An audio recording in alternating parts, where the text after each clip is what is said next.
Salut tout le monde, c'est NT, j'espère que vous allez bien. Aujourd'hui, on est ici pour parler de Pokémon.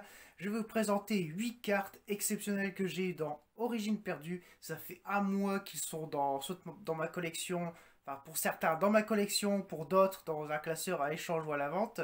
Donc, c'est des cartes que j'ai eues dans cette série Origine perdue, la série qui a précédé Tempête Argentée. Je suis pas trop hypé par la série, comme je vous l'ai déjà dit. Mais j'ai quand même eu des cartes très intéressantes dans les derniers boosters que j'ai ouverts sur cette série. Donc, sans perdre un seul instant, je vais vous les présenter dans quelques instants. Je l'ai évoqué précédemment, je n'avais pas eu trop le temps de vous faire cette vidéo puisque Tempête Argentée était arrivé à point nommé, donc vaut mieux tard que jamais. Donc on commence cette réception avec un petit Stylix radieux. Voilà, qui est pour moi la meilleure des cartes radieux proposées dans la série Origine perdue, avec ce côté Stylix qui est peint en or massif, ce qui est plutôt cool, avec un centrage plutôt correct dans le fond. Donc Stylix radieux, très belle radieux de la carte, qu'est-ce que je raconte, de la série Origine perdue. Ensuite nous avons un petit QRMV. Donc de toutes les petites V, je trouve que c'est la moins réussie. D'habitude, les QRM sont très stylés, mais là, cette petite V, je trouve qu'elle m'a un petit peu déçu pour un QRM. Donc c'est une carte que je garde pas du tout pour la collection, pour le coup. Déjà, le centrage est dégueulasse. Donc QRM V. Ensuite, nous avons un petit Roux Carnage V qui, elle est dans ma collection. Donc j'ai dû la sortir pour les besoins de cette vidéo. Roux Carnage, c'est la première fois que je drop un Roux Carnage dans un booster. Centrage plutôt correct, elle aussi. J'aime beaucoup cet effet de... je crois que c'est elle ou vol glissé, je crois que c'est l'attaque qu'il utilise, l'attaque vol glissé. Donc la petite Roux Carnage en V, très sympa. De toutes les V-stars de cette série, je pense que celle-ci c'est la pire. Ma liaison, voilà. Pas trop fan de ce Pokémon métal qui utilise une espèce d'attaque emprise magnétique. On voit bien les espèces de pinces magnétiques qui sont allumées. Donc ça veut dire qu'il exécute l'attaque emprise magnétique. Bon, sympa. Mais je suis pas trop fan de ce Pokémon. Ensuite, on a Zoroark de issue V-Star. Très intéressante comme carte à avoir pour sa collection. Un petit Zorak de issue V-Star, j'aime beaucoup cette couleur façon un peu fantomatique. Voilà. Donc un centrage plutôt correct.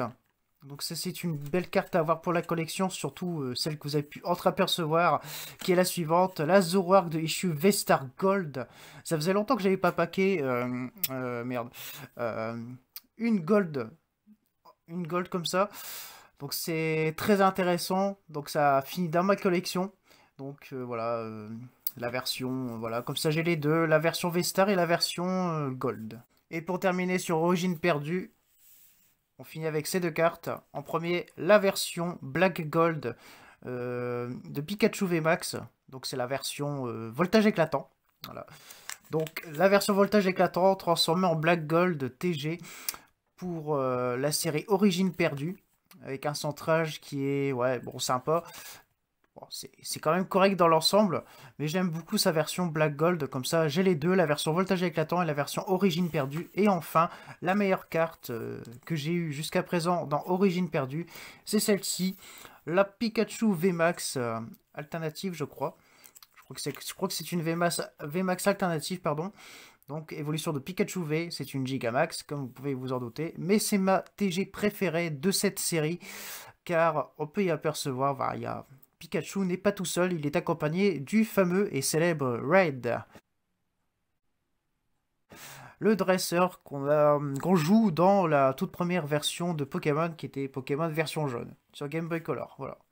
Donc c'est ma préférée, donc c'est une carte qui vaut aux alentours de 80 à 100 euros, donc c'est bien d'avoir ce type de carte pour la collection, c'est une carte que je n'échangerai pour rien au monde.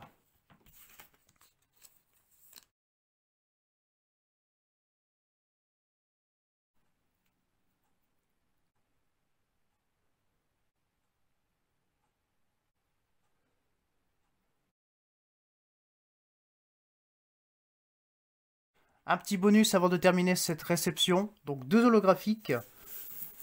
Suicune et Raichu. Donc qui semblent être faits à la manière des Pokémon de des cartes Pokémon de première génération. Donc j'ai eu ces 2 cartes en version japonaise, une à l'échange, et elle je l'avais eu je crois, elle aussi à l'échange, voilà, ou je ne me rappelle plus. Donc c'est des cartes que j'ai eu en brocante.